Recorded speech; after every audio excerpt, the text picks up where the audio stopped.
आज बता रहे हैं आपको कि 23 में वही आएगा जो 2029 जिताएगा। जी हां, 2024 नहीं, जो 2029 जिताएगा 23 में वही चेहरा आएगा, क्योंकि नरेंद्र मोदी 2024 की नहीं, अब 2029 की सोच रहे हैं। 2029 में बीजेपी वापस आए सत्ता में, इसके लिए लंबी रेस चलने वाला शख्सियत चाहिए जो नेतृत्व क्षमता रखता हो, जो बीजेपी में नरेंद्र मोदी के वादों को पूरा करने की क्षमता रखता हो। ऐसा चेहरा 23 में आना चाहिए जो 29 जिताएगा। और इसीलिए नरेंद्र मोदी ने उसे लेकर कुछ मापदंड तय किए हैं और उन मापदंडों पर जो खरा उतरेगा वही नरेंद्र मोदी के लिए 23 का चेहरा होगा और 29 तक किस तरह एक लीडरशिप तैयार करने के लिए एक बड़ा कदम होगा।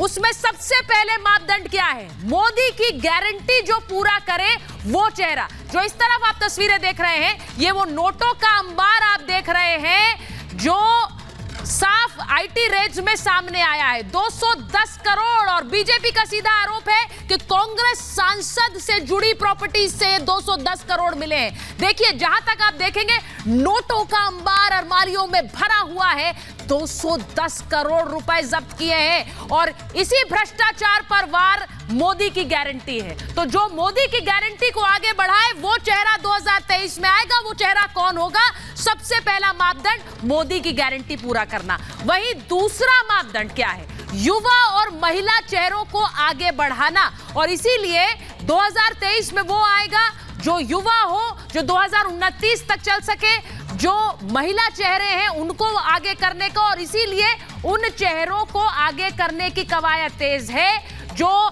समाज में संदेश दे कि महिलाओं को लेकर आगे बढ़ रहे हैं और युवाओं को लेकर मौका दे रहे हैं। सेकंड लाइन ऑफ लीडरशिप, यानी कि दूसरी पंक्ति के नेतृत्व तैयार हो रहा है। तीसरी मापदंड आपको बताते हैं। तीसरा मापदंड क्या है? जाति में मत तोड़ो, हिंदू जोड़ो। यह बिल्कुल क्लियर स्टैंड है। जिस तरह से जातीय जनगणना की बात विपक्ष ने की, उसका तोड़ सीधे सीधे हिंदू जोड़ो की राजनीति है। और हिंदू जोड़ो कैसे होगा? हिंदू जोड़ो क्या एक फायर ब्रांड हिंदू नेता को आगे लाकर, एक संत को आगे लाकर होगा।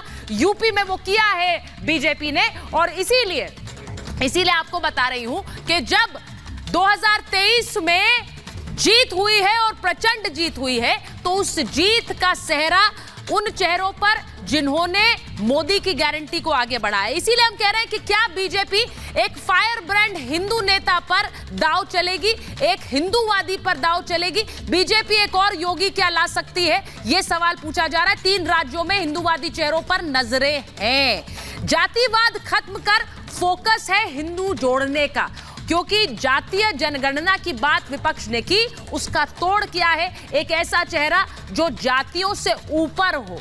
और संत से बेहतर क्या होगा? संत सीएम बनाने का फॉर्मूला बीजेपी का सफल रहा है। यूपी में योगी आदित्यनाथ को लाया गया, उन्हें सीएम बनाया गया। उसका फायदा बीजेपी को क्या हुआ? सरकार रिपीट हुई है यूपी में।